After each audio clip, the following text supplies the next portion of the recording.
इतनी है मैम, तबाह क्यों किसी की मचा जिंदगी रखी? खराब हो गई, बच्ची थी वो, अब कह रही हैं आप हाथ तबाह मचा रहे हैं। अगर आपकी बेटी के साथ होता तो फिर तब भी आप ऐसे ही करते। धन्यवाद धन्यवाद। आदाब, नमस्कार, मैं फैसल और आप देख रहे हैं नेशनल दस्तक। सुप्रीम कोर्ट ने कुलदीप सिंह सेंगर को मिली जमानत पर स्टे लगा दिया है। सुप्रीम कोर्ट ने साफ साफ कहा है और सख्त अल्फाज में कहा है कि इनको जेल में रहना होगा। सोचिए, हाई कोर्ट ने बेल दे दी थी और जो उनकी सजा थी आजीवन कारावास, उसको भी ख़त्म करने की बात कही थी। आप सोच सकते हैं कि रेप के जो कन्विक्टेड हैं उनको बचाने की कोशिश की जा रही थी, लेकिन इस केस में दो चीज़ें सबसे अहम जो सामने आई है। एक, योगिता भयाना जो लगातार उन्नाव पीड़िता को लेकर धरना कर रही थी, मांग कर रही थी कि उसकी जमानत कैंसिल की जाए। हालांकि अभी कैंसिल नहीं हुई, स्टे लगा दिया गया, अगली सुनवाई पर उस पर फैसला आएगा।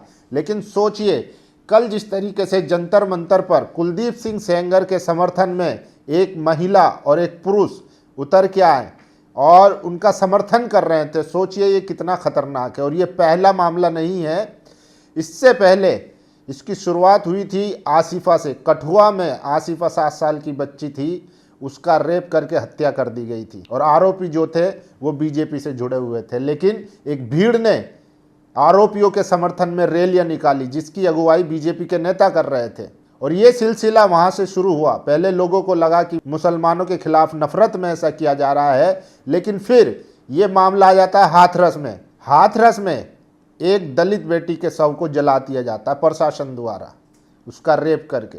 आप सोचिए, फिर उसके जो आरोपी होते हैं उनके समर्थन में भी पंचायतें होती हैं। तो जो लोग जातिवादी है, मनुवादी हैं, जो महिला विरोधी हैं, वो लगातार जो है मजबूत होते गए और इस तरीके के एग्जाम्पल सेट करते गए। अंकिता भंडारी में, उत्तराखंड में अंकिता भंडारी मर्डर केस में कई बड़े बड़े वीवीआईपी नेताओं का नाम शामिल है। अब उनको बचाने की कोशिश हो रही है। वहीं सोचिए, कुलदीप सिंह सेंगर को बचाने की कोशिश हो रही है, इसके समर्थन में निकाला जा रहा है। इसीलिए देखिए, मेन स्ट्रीम मीडिया तो सवाल पूछेगा नहीं। हमारे तुम्हारे जैसे जो सोशल मीडिया के पत्रकार हैं, दलित, बहुजन, SC ST OBC के जो पत्रकार हैं, वो जब सवाल करते हैं तो फिर दुनिया सुनती है। ऐसा ही मामला कल जंतर मंतर पे हुआ। एक राशिद नाम के पत्रकार ने, जो महिला सेंगर के समर्थन में आई थी, उनसे सवाल कर दिया कि अगर आपकी बेटी के साथ, एक मासूम बच्ची का उसने ज़िंदगी बर्बाद कर दी, सब कुछ बर्बाद कर दिया, अगर यही आपकी बेटी के साथ होता तो क्या तब भी आप उनके समर्थन में आती? फिर क्या था, वो दुम दबाकर भागती हुई नजर आई। वीडियो में आप देख सकते हैं। तो मीडिया ने सबसे ज़्यादा इस देश को नुकसान पहुंचाया है और हमारे तुम्हारे जो सच्चे पत्रकार हैं वही इस देश को बचाने का काम कर रहे हैं, लोकतंत्र को बचाने का काम कर रहे हैं। और सोचिए, सुप्रीम कोर्ट ने हाई कोर्ट के उस आदेश पर लगाई रोक जिसमें कुलदीप सिंह सेंगर को दी गई थी जमानत। आमजन के आवाज की एक एयर जीत। मुद्दों पर टिके रहे, कुछ लोग दबाने की कोशिश करेंगे, लेकिन आप टिके रहे तो सरोकार जिंदा रहेगा। इस मुद्दे पर सभी को रेप पीड़िता के साथ खड़ा होने के लिए साधुवाद, खासकर योगिता भयाना। योगिता भयाना इस मामले में सबसे ज़्यादा आगे रही और उन्होंने महिला पीड़िता का साथ नहीं छोड़ा और अभी भी देखते हैं कि क्या उनकी जमानत खारिज होती है। हालांकि स्टे तो लग गया है, लेकिन सुप्रीम कोर्ट ने पूरी सख्ती से कहा है कि अपराधी को जेल से किसी भी सूरत में निकलने नहीं देना है। उन्नाव रेप मामले में सुप्रीम कोर्ट की सुनवाई और फैसले के बाद वकील का बयान। और सोचिए, वकील ने आरोप लगाया है कि किस तरीके से उसके पूरे परिवार को ख़त्म कर दिया गया, उसकी जान को खतरा है, इसके बावजूद भी इस तरीके से। और ये सुन लिए, ये आई सपोर्ट कुलदीप सिंह सेंगर। क्या आपने सोचा था इस देश में बलात्कारियों का भी समर्थन होगा? अब इनसे जब राशिद ने, जो अपना एक यूट्यूब चलाते हैं, उन्होंने जब सवाल करा तो वो दुम दबाकर भागती हुई नजर आई।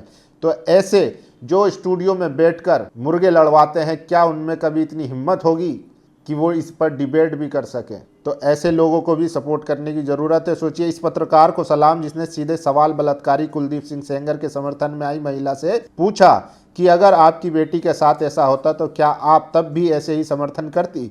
बस इतना ही सुनते हुए महिला धन्यवाद कहकर भाग गई। क्योंकि मोदी जी ने कपड़ों से पहचानने का कला बताया था, तो सोचा इस बार मैं भी पहचान लूँ, कपड़ों का रंग भगवा भाजपा वाला है।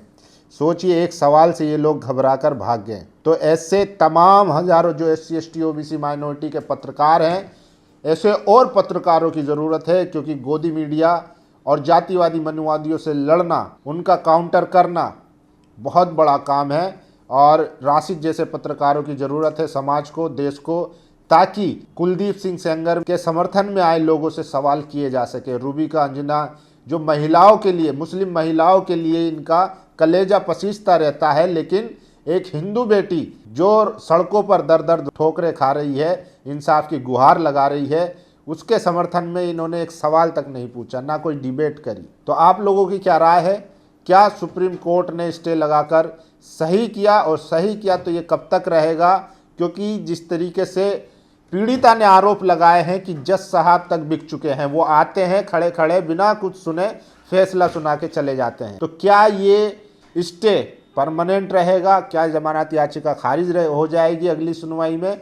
तो कई सारे सवाल हैं। और जिस तरीके से जुडिशियरी पर, जजों पर जो सवाल उठ रहे हैं कि वहाँ से न्याय मिलना बंद हो गया है, वहाँ पर धर्म देखकर, जाति देखकर, पैसा देखकर न्याय मिल रहा है, तो ये जो चुपते हुए सवाल है जो लोकतंत्र के लिए खतरा बनते जा रहे हैं, ये भी आने वाले समय में और तस्वीर क्लियर हो जाएगी। लेकिन आज सुप्रीम कोर्ट ने साफ तौर पर कहा है और स्टे लगा दी है कुलदीप सिंह सेंगर की जमानत पर। आपकी क्या राय है? अपनी राय जरूर दीजिए। शुक्रिया। नेशनल दस्तक की आपसे गुजारिश है कि अगर इसको बचाना चाहते हैं तो नेशनल दस्तक को सब्सक्राइब करने के लिए रेड कलर के सब्सक्राइब बटन को दबाएं, फिर बेल आइकन की घंटी दबाएं। नेशनल दस्तक को बचाने के लिए बहुत जरूरी है कि हर खबर को शेयर करें, लाइक करें, कमेंट जरूर करें।